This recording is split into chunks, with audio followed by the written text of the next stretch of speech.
Dr. Steve Edelman, one of my good friends from TCOYD. Dr. Edelman founded and director of Taking Control of Your Diabetes 25 years ago.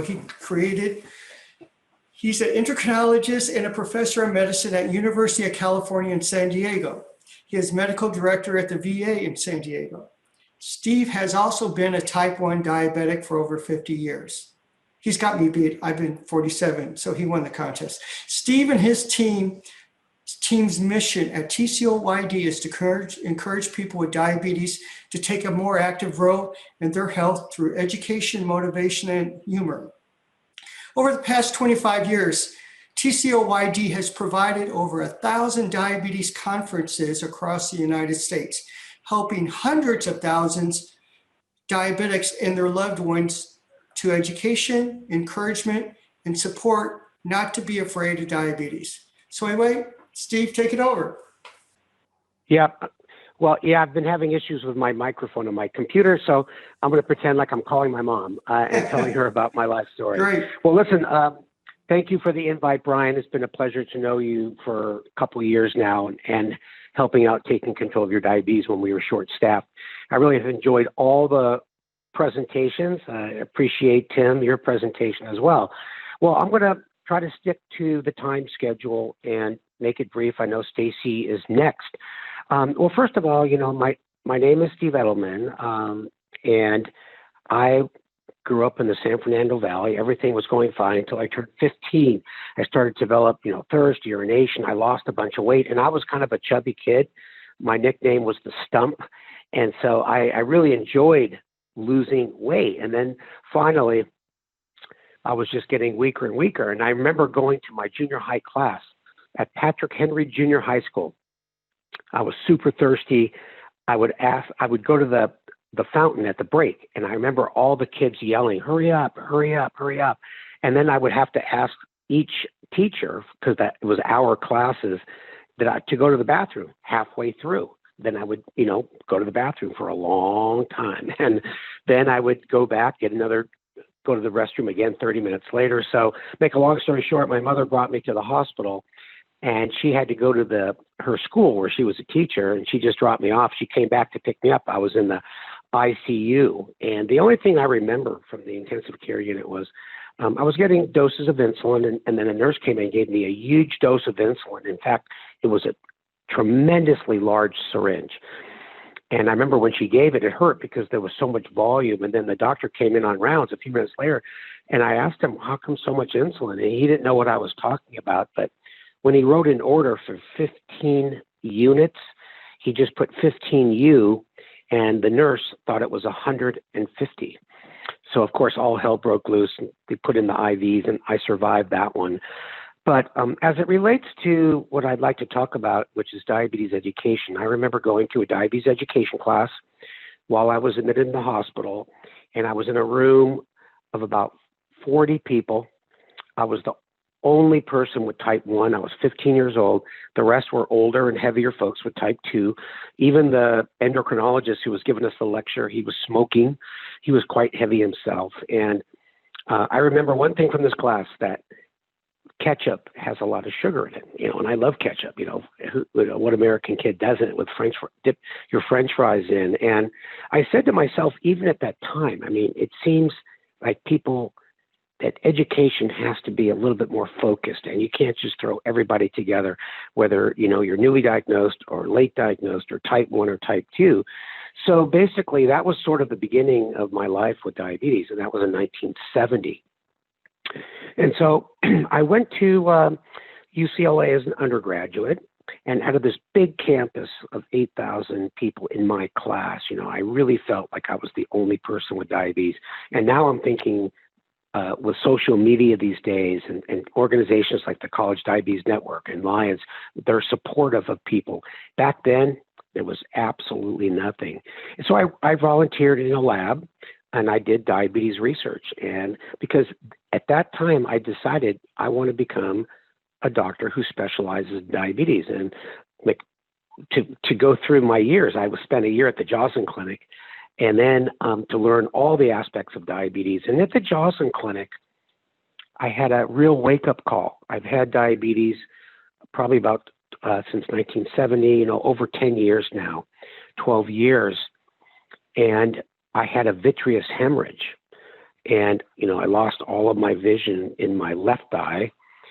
Eventually, the blood cleared and I was able to see again. But that was the first complication. Now, remember, back in those days, the diabetes control and complication trial, which proved that if we improve our patients' glucose levels, we can prevent the onset and delay the progression of eye, kidney, and nerve disease.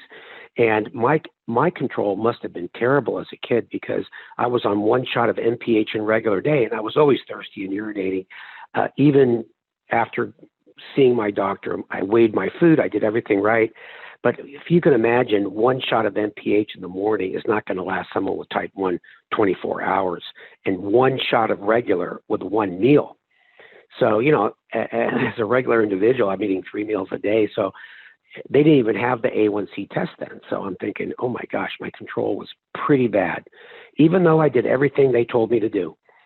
And I think that's an important point because a lot of times when I tell people about my complications, I know that many of them think, oh, gee, that's because he didn't take care of himself. And that's really not a good thought to have, because some people get complications when they do everything right.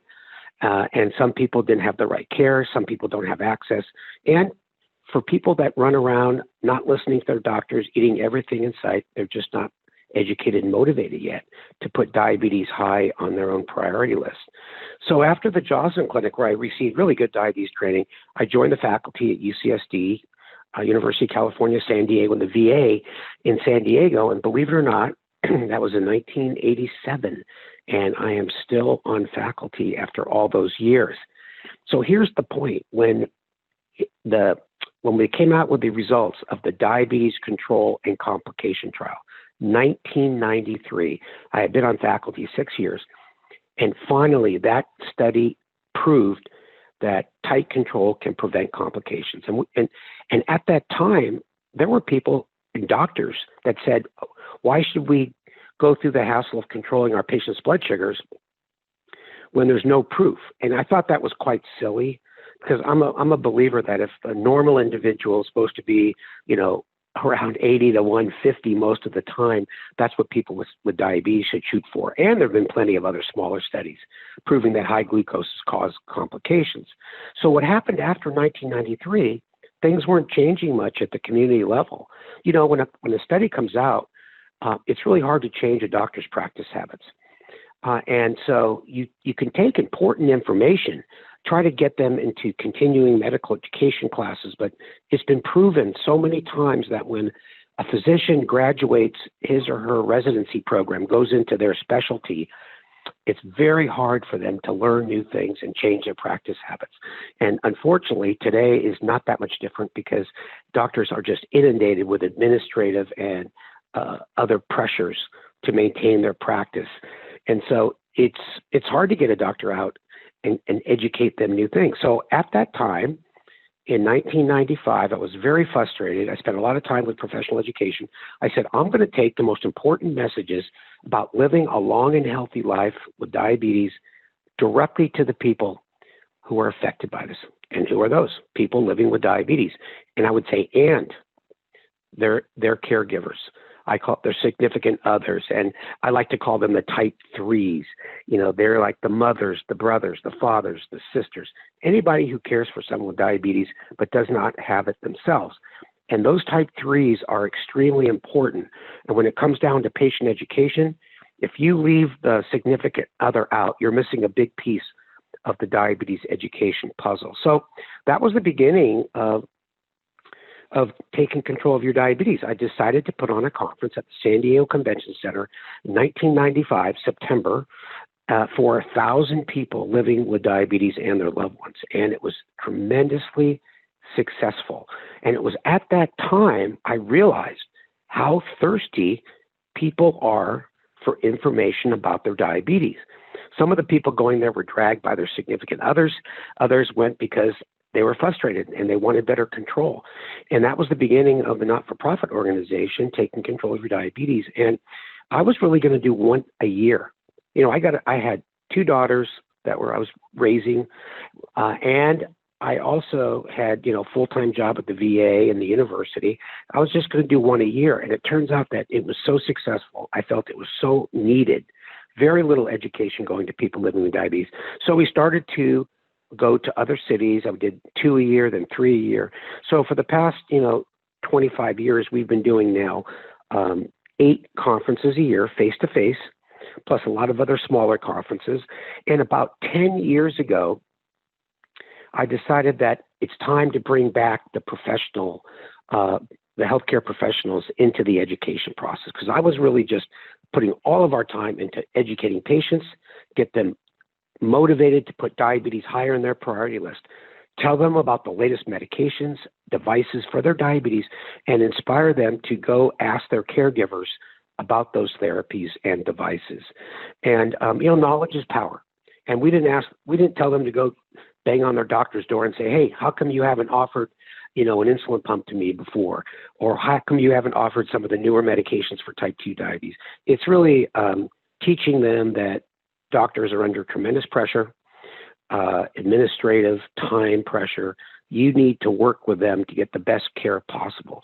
So I started this other parallel education for caregivers. For healthcare professionals. It's called Making the Connection. They would come to the same convention center as the people living with diabetes, and Brian has been to a couple of them. If they have their own lectures in their own room, amongst a huge sea of people who are there in the different larger auditoriums, but then part of the day, we put the doctors and the patients together in the same environment. Now, not all 1,000 are against 200 doctors. They had other workshops. But what we would do is we would ask the patients, what does your doctor do that drives you crazy? And it's very consistent. My doctor doesn't have any time for me. I wait in the waiting room 2 hours. He doesn't know what medications I'm on. He talks down to me. He calls me non-compliant. And it's amazing. And then the doctors are just listening. Then we turn the tables around and we ask the patients, the people with diabetes, they're not really patients that day. And we ask the caregivers, what do your patients with diabetes do that drive you crazy? And then it gets really ugly. They say they don't listen. They don't know what medications they're on. They don't do what I've told them to do. They're not adherent with their medications, and they lie to me. They make up numbers in their logbook, and they call for prescription refills Friday night at 5 p.m. They don't take ownership of their condition. It really gets ugly.